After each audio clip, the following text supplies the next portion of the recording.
Kung ito ang makikita mo sa Pilipinas sa tuwing binabaha, ganito naman sa Japan. Noong 2014 sa Osaka, isang subway station ang binaha matapos ang malakas na ulan. Pero ang nakakagulat, napakalinis ng tubig. Kitang-kita ng mga tao ang sahig ng istasyon na para bang hindi talaga binaha. Ito ay dahil sa Advanced Flood Drainage System ng Japan, kung saan lahat ng tubig ay dumadaan sa mga filter na nagpapanatili ng kalinisan nito kahit sa ganitong uri ng sitwasyon.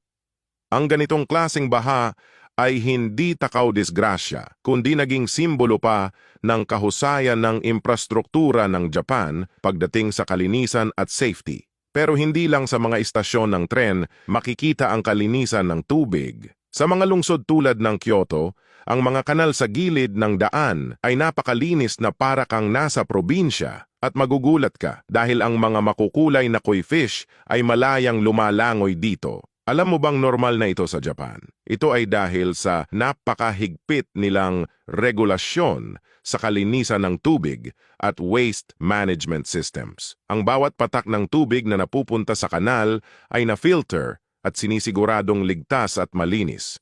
Ang Kanda River sa Tokyo ay isa sa mga halimbawa ng ganitong kalinisan. Ang mga kanal na konektado dito ay tahanan ng mga isda at madalas itong pinagmamasdan ng mga lokal at turista dahil parang mga isda sa aquarium ang makikita mo.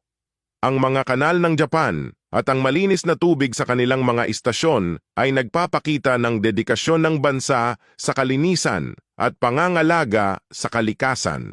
Hindi lang ito simpleng infrastruktura, kundi isang paraan ng pamumuhay na nagpapakita na posibleng mapanatili ang kalikasan kahit nasa gitna ng abalang lungsod. Kaya kung bibisita ka sa Japan, huwag kalimutang magmasid sa mga kanal na puno ng isda at kalinisan.